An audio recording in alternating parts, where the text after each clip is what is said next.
Thank you for joining me to read the Bible with me every day. And now we're in chapter 31, and there's a whole lot more that's going on in the life of Jacob. So, in the previous chapter, we saw all the family drama that he had with his wives. But now we're going to look at a new set of drama that is going on between him and Laban. As I've been doing for the past few days, we're just going to read through a few verses, speak on it, find out what is God's character, God's will, our identity, and even lessons learned from those verses, if possible, as much of it as possible, and then move on to other verses. And then at the end of reading all of the chapters together, we're going to get some prayer points from that chapter and the verse of the day that we will meditate on. So, right now, I'm just going to go straight into it and start with verse 1 through 21, and then we'll speak on it. Jacob heard that Laban's sons were saying, Jacob has taken away everything that was our father's, and from what belonged to our father, he has acquired all this wealth and honor. Jacob noticed a change in the attitude of Laban and saw that it was not friendly toward him as before. Then the Lord said to Jacob, Return to the land of your fathers and to your people, and I will be with you. So Jacob sent and called Rachel and Leah to his flock in the field, and he said to them, I see a change in your father's attitude, that he is not friendly toward me as he was before. But the God of my father Isaac has been with me. You know that I have served your father with all my strength. Yet your father has cheated me as often as possible and changed my wages 10 times. But God did not allow him to hurt me. If he said, The speckled shall be your wages, then the entire flock gave birth to speckled young. And if he said, the strict shall be your wages, the entire flock gave birth to strict young. Thus, God has taken away the flocks of your father and given them to me. And it happened at the time when the flock conceived that I looked up and saw in a dream that the rams which mated with the female goats were streaked, speckled, and spotted. And the angel of God said to me in the dream, Jacob. And I said, Here I am. He said, Look up and see. All the rams which are mating with the flock are streaked, speckled, and spotted. For I have seen all that Laban has been doing to you. I am the God of Bethel, where you anointed the pillar, and where you made a vow to me. Now stand up, leave this land, and return to the land of your birth.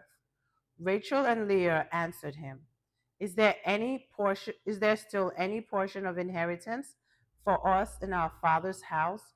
Are we not counted by him as foreigners? For he sold us to you in marriage, and he has also entirely used up our purchase price. Surely all the riches which God has taken from our father are ours and our children's. Now then, whatever God has told you to do, do it. Then Jacob stood and took action and put his children and his wives on camels, and he drove away all his livestock and took along all his property which he had acquired, and the livestock he had obtained and accumulated in Panda Aram, to go to his father Isaac in the land of Canaan. When Laban had gone to shear his sheep, Rachel went inside the house and stole her father's household gods. And Jacob deceived Laban, the Aramean Syrian, by not telling him that he intended to leave, and he slipped away secretly. So he fled with everything that he had, and got up and crossed the river Euphrates, and set his face toward the hill country of Gilead, east of the Jordan River. All right, so let me give you a little backstory from the previous chapter. In the previous chapter, in chapter 30, there are a couple of things we learned. The first was that Jacob, that already worked 14 years for Laban, in order to marry Rachel. He was only intended to work 7 years, but because of Laban's deception, he had to work 14 years. Now, after those 14 years, he offered to work additional 6 years so that he can earn some wages and that way he can take care of his own family. So I want you to keep in mind that for 14 years, he wasn't earning any wages for Laban, but he was working for Laban. And another thing I saw in that chapter was that he was honest with Laban. Now, take it from a guy that was deceptive, a guy that stole his brother's blessings and inheritance, got his brother to sell his birthright for a plate of food, a guy that deceived and manipulated his father to receive that blessing and inheritance. This same guy is the one here that is dealing with another deceptive man honestly. Now what changed? Of course, it was that he had an encounter with God on his way to meet Laban. And because he had this encounter, he got to know the God of his fathers. And he made a covenant with God both ways. One of the things that I noticed with him having an encounter with God was that it changed his personality, it changed his mindset, and he had the fear of God in him. And I'm not talking about being afraid of God, but being respectful of God. Remember in that chapter, he also saw a ladder from heaven down. And that ladder he saw angels coming up and down. And God revealed himself. That is such a powerful and profound impact that anyone that has that kind of encounter would never be the same again. Also, in the previous chapter, Jacob struck a deal with Laban in order for him to receive his wages, which is that whatever animal that was spotted, streaked, or speckled would be his animal. And Laban agreed to this, but that same day, Laban took everything that would have belonged to Jacob, he took it away and kept it for himself, hid it from Jacob. And so that's Laban cheating Jacob again. We also see now in chapter 31 that not only did he do that, but he would switch and change his mind at intervals with Jacob just so he could cheat Jacob over and over again. And some days he would say, okay, all the spotted animals would be yours. And other days he would say, all the stripped animals would be yours. And some days he would say, all the speckled animals would be yours. And that's because he was looking for an opportunity to take from Jacob what was meant for Jacob. And this, the Bible says that he did 10 times. But here's what got my attention, it's in the way that God intervened for Jacob.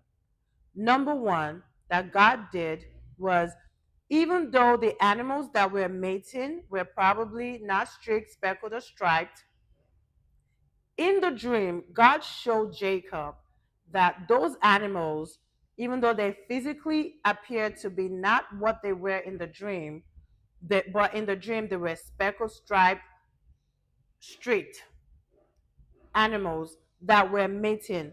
And so what I saw here was that even though it was one thing that was manifesting in the physical, in the spiritual, God was creating the results for Jacob. And so, despite the fact that Laban was trying to cheat Jacob so many times, God was ensuring success for Jacob. And the question is why? It's because Jacob feared God.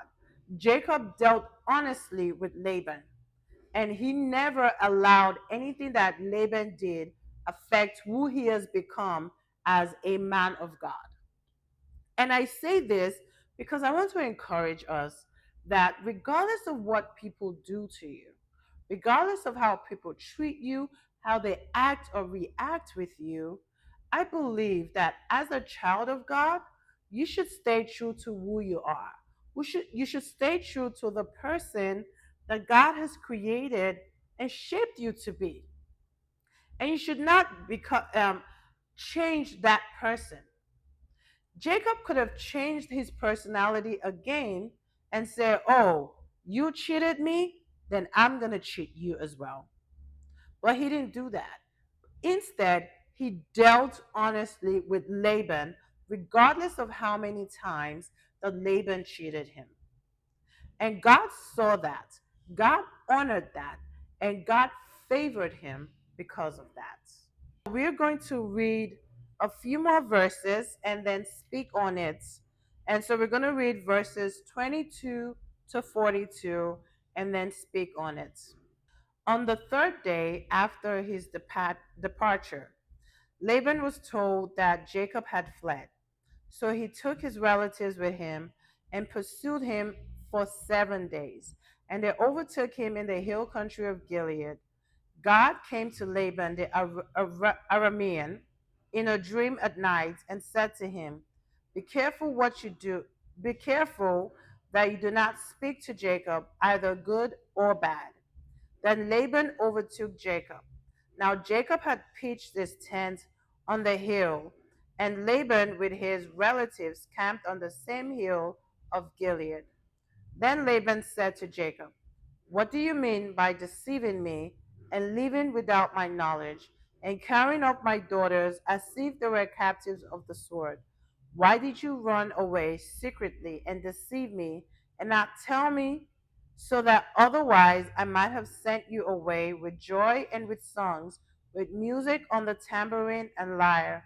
And why did you not allow me to kiss my grandchildren and my daughters goodbye? Now you have done a foolish thing in behaving like this. It is in my power to harm you. But the God of your father spoke to me last night, saying, Be careful not to speak to Jacob, either good or bad. Now I suppose you felt you must go because you were homesick for your father's house and your family. But why did you steal my household gods?" Jacob answered Laban, "I left secretly because I was afraid, for I thought you would take your daughters away from me by force. The one with whom you find your gods shall not live. In the presence of our relatives, search my possession and point out whatever you find that belongs to you and take it." For Jacob did not know that Rachel had stolen the idols. So Laban went into Jacob's tent and into Leah's tent and the tent of the two maids, but he did not find them. Then he came out of Leah's tent and entered Rachel's tent. Now Rachel had taken the household idols and put them in the camel's saddlebag and sat on them. Laban searched through all her tent, but did not find them. So Rachel said to her father, "Do not be displeased, my lord, that I cannot rise before you, for the manner of woman is on me, and I am unwell."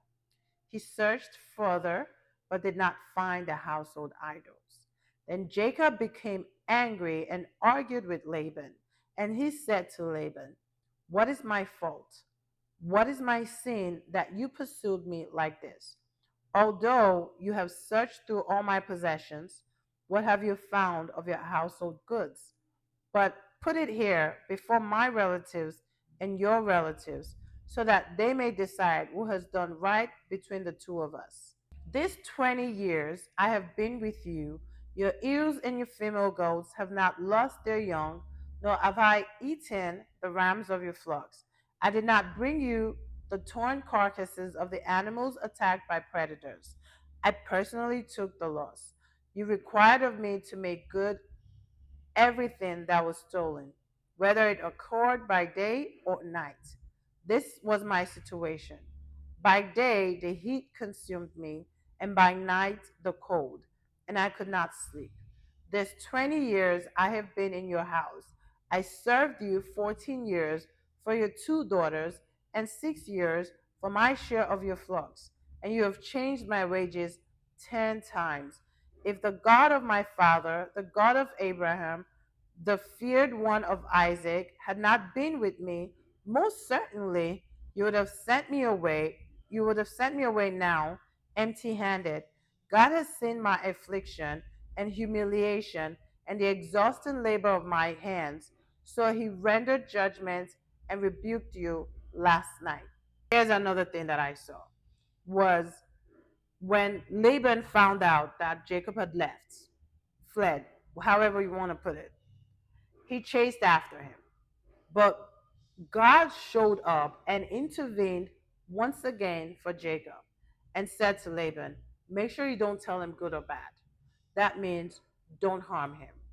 Now, I feel like God is very protective of his people. He's very protective of his children. And so basically, if someone wants to mess with you, they're going to have to go through God. And I feel like that's what I saw happening here. And it gave me goosebumps, to feel like, to think and believe that this is the God that I serve, the God that will speak for me, the God that will intervene for me, the God that will protect me from anyone that may choose to do me harm. Now, another thing that I saw was that Laban had no regard for Jacob at all. He wanted to hurt Jacob for what he thought was two reasons: Jacob fleeing and the gods, the idols, being stolen. Um, and he had no regard for anyone basically, because hurting Jacob hurts his children, who he probably doesn't have it, didn't have any regards for either. Another thing that I saw about Laban was he's the kind of guy that even after he's giving you something, he still believes that the thing he gave you belongs to him. That kind of, you have to be careful receiving things from people like that. That was another thing that I saw with them. But the third thing that I saw, there were a couple more things that I saw, was Rachel's deception as well. So there are a couple of characters that I saw with Rachel was that she stole, had no regard for her father's things, and then lied and deceived her father. And the first thing that came to my mind is, oh my goodness, it runs in the family. From Rebecca to Laban to Rachel. It runs in this family. Um, and so we're going to be mindful of generational patterns. And if you're in a position where you're experiencing generational patterns, I would encourage you to break that. And you pray in the name of Jesus to break those generational patterns. So the last thing that I saw was Jacob's frustration. After everything, he let out everything he was feeling, all the pain, the frustration, everything that he endured with Laban, he let it all out. He just had, and I think sometimes it's necessary to just let it all out. And one more thing, I actually agree with Jacob with the way he left. Because if he had told Laban that he was leaving, Laban would have found some kind of excuse or some type of opportunity to take from Jacob before Jacob left. But Jacob left to make sure that that doesn't happen. And he left according to God's instructions. So we're going to read the last few verses, talk on it, and then go through the prayer points. The verses that we're going to be reading now is verses 43 to 55, and then we'll go on and speak on it and go through the prayer points and the verse of the day. Laban answered Jacob, these women that you married are my daughters. These children are my grandchildren. These flocks are from my flocks. And all that you see here is mine. But what can I do today to this my daughters or to their children to whom they have given birth? So come now, let us make a covenant, you and I, and let it serve as a witness between you and me. So Jacob took a stone and set it up as a memorial pillar.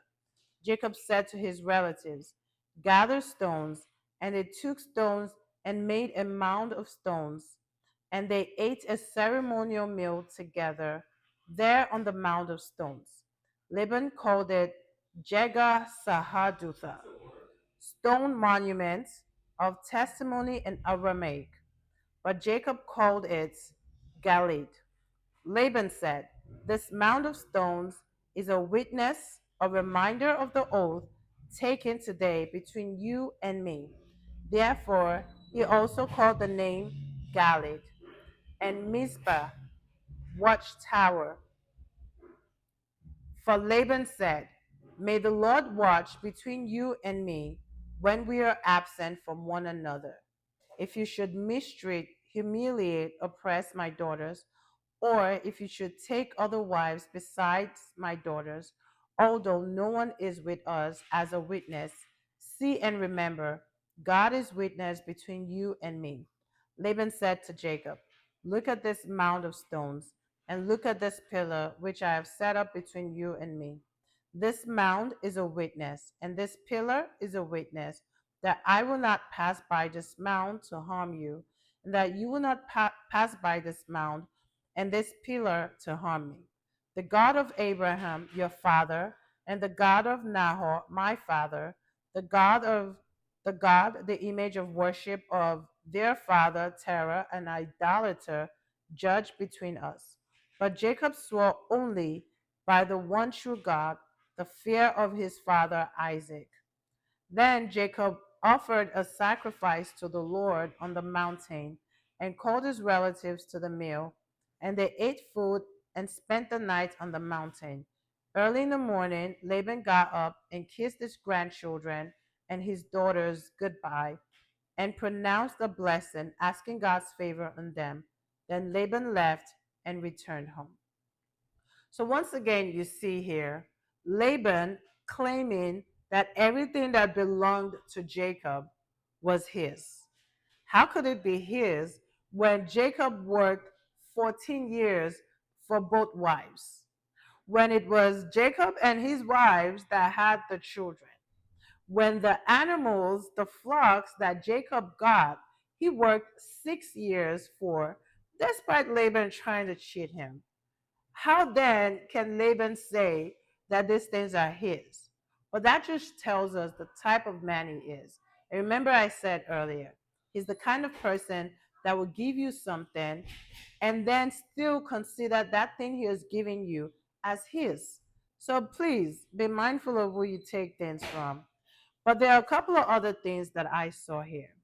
And one of those things is that when they were making an oath, and Laban made an oath based on his gods and the gods of their fathers, Jacob was sure to not make that oath in that manner with Laban, but instead he swore by by his God and the one and only true God.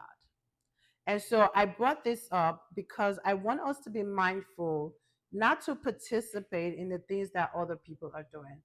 Just because they're doing it this way does not mean you should agree with them and go along with them. I'll give you an example. If someone talks about, "Oh, I read my horoscope today," or they ask you, "What sign are you?" Don't go along with that because it is not godly and it is not of God. You should not participate in those things. So don't start. And even if they tell you, "Oh, you're Aries," tell them you're not. You're a child of God, basically. Let's just be mindful of those kind of things because you don't want to come into agreement with anything that is ungodly with those things because you never know how the enemy may come in that manner. All right, so I believe that that is all that I have for you right now. We're just going to go into the prayer points that I got from this chapter and then go through the verse of the day. So there are three prayer points that I have, and one of them is that you're going to ask God to restore for restoration for whatever you've lost or was taken. And you would see this in the verses where Laban tried to cheat Jacob several times. Actually, the Bible says 10 times. And yet, God still restored to Jacob everything that was taken from him. Now, the other prayer point is you're going to ask God to favor and bless you. We see God doing that for Jacob in this chapter, where God favored him and made sure that the animals that were mating, even in the spirits, in the spiritual realm, were the spotted, streaked, and striped animals, regardless of what they looked like in the physical realm, God ensured that in the spiritual realm, that was what was being mated. So that when those animals were coming out in the physical realm, they were coming out spotted, streaked, and striped. That is God's favor and blessing. Now, the third and last prayer point is you're going to ask God to guide you in the way that you should go and in the things that you should do.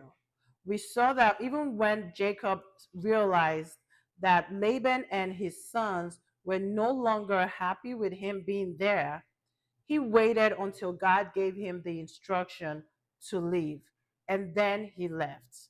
And so don't make decisions out of your feelings, don't make decisions out of fear, but make decisions because God has instructed you to.